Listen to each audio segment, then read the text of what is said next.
Can I just start by asking you what you think your greatest legacy is after 27 years at United? Probably 27 years to achieve that, and the longevity of it is quite remarkable in modern times, and there's a lot of things that helped me in that respect. I think that the confidence that Bobby Charlton and Martin Edwards, the board at the time, gave me when I first came to the club was important. It gave me the time to rebuild the club and not just the team. I think that's important. I think that's an achievement in modern day.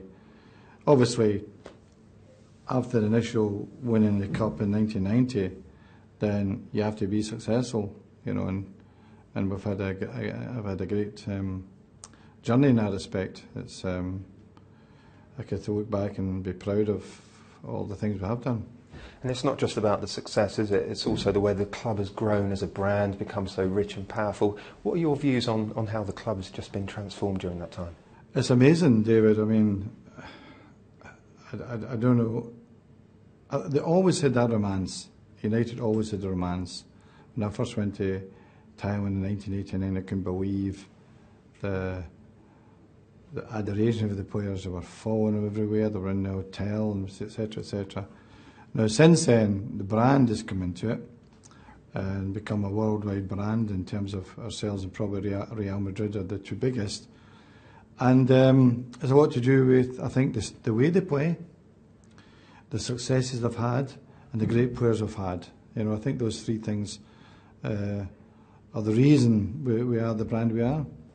Can I turn to the subject of England? In the book, you sort of highlight England's lack of technical ability, perhaps a lack of coaching, suggest that they'll never win a World Cup playing in the direct way they do. Is that why you think there might be so much concern at the moment about English football and the lack of talent perhaps coming through to the top?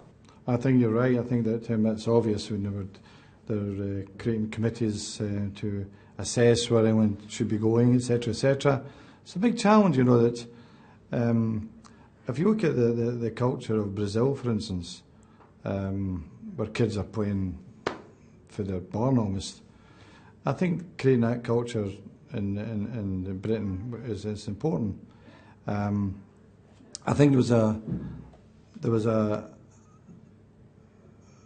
the start of the academy to me was one of the worst things that happened, where you can only coach a player for an hour and a half. If you think about it, it's so crazy. As an example, Stanley Matthews was born in a period where it was probably the worst diet ever in English life, in the 30s. And he played till he was 50. No one said at that time, when Matthews is running up and down the beach at Blackpool with the ball every day for hours and hours, that it was bad for him.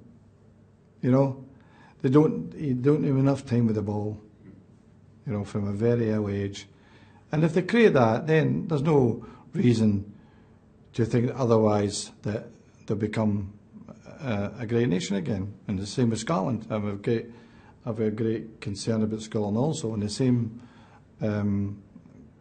playing as English football at the moment. And I think Scotland are trying hard to get to the grassroots, to the schools, and they're coming up with a lot of different ideas now. And obviously it's going to take time. And the thing about starting something, you've got to see it through. No use point starting something and giving halfway down the road. Somebody says, "No, it's not working, change it." If you start off with a belief, see it through, and that's what Greg Dyke will need to do. What's your view on the Commission? Do you think it's a good idea? I've actually, I'm only grasping in the last few days exactly about I don't know who's all in it, to be honest with you. It's always good to employ ideas, people's ideas and knowledge. I don't know exactly all the content of the committee, but if they're bringing people in with the knowledge and understanding of the problems of English soccer, then fine, there's no problem with that. But the important thing is to make sure that it gets carried through. There is a certain resolve to see it through. And I think that will be important. Would you go on it? Have you been asked to be on it? No. I don't think they'll invite a Scot. If he did ask, would you? I don't know. I don't know if it's my scene, to be honest with you. I think that I've got a lot of challenges ahead of me, and I'm accepting a few at the moment. And I said that when I retired, that 27 years in United is hard work. It's not easy. And I think I felt that it was the time to leave. Timing is everything. But I also said, take on challenges, make sure you're active, and make sure you keep working. Now, a big theme of the book, as everyone has picked up on, is leadership and how you deal with big personalities and egos. Particularly interested in the section on David Beckham. What do you think happened to David towards the end of his time at United? Well, we thought that he looked at celebrity, he'd fallen in love with Victoria, and there's nothing I can do about that. I mean, he's a young man, he's fallen in love, and you just have to hope that he can retain the both things. I mean, and also she was a big star. She was a pop star, and obviously he maybe lacked that focus of what we needed at United. Because I'm a football man, I'm only interested in what they're doing on the pitch, And we just felt that it come to that point that we should let him go on, Because I had to keep the control of the club, and it's important. That's my mantra, that the manager of Manchester United must be in control. But, how can I argue with his career? It's unbelievable. He's an icon an inspiration to every kid in the world. He's kept his dignity really well. He's a fantastic role model. The only thing, as I said, being a football man, I wouldn't have let him go to LA Galaxy for £1 million, because he's playing at Real Madrid. And if you're leaving Real Madrid, you really think about coming back to Manchester United, really. But he went to LA Galaxy, and then he realises he wants to play in the big games again. Goes and plays for Milan in the quarter-finals. Goes and plays for PSG in the quarter-finals of the Champions League. And ends his career with remembering him, what a great player he was. Did he challenge your authority then, in your opinion? He wouldn't be the type who would say to you, but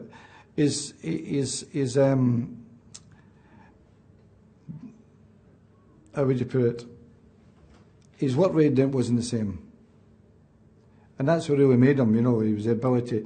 A manager once said to me, I think it was Mel Machin, once said to me, you've got world-class players who with a first division mentality. I said, what do you mean? He says, well, Beckham and Giggs are box-to-box, every game, all the time, boom, boom, boom, boom, boom, but produce unbelievable quality. How do you do it? I says, they're gifted. That's the only thing I could say. And that was missing a bit. And, for us, we need them all performing. I can only go with evidence in the football field. The tone in the book, when you talk about David, seems to be almost like wistful, maybe with a touch of regret about the way it ended. You talk of him as being almost like a son to you. Is that the right sort of interpretation? Absolutely. I really liked the boy, and I always remember as a kid at 10 years of age, he was standing in the bus when we arrived at London clubs with his mother and father. In fact, we got him as a mascot. We sneaked him as a mascot, and I think it was at West Ham, And every game, every time we went in London, and there's this wee starry-eyed boy, and he was at that height at the time. And we brought him up at 12 years of age. We brought him up actually through Bobby Charlton, who had him in a soccer school over in Barcelona. But our scout was on the case anyway. It was obviously on the radar. And then we got him up at 12 years of age, and from there, all he saw was ambition to be a player. And he was a really nice boy. So were you slightly sad with the way it ended at United? Yeah, I was a bit, yeah. Let me ask you a bit about the Glazers.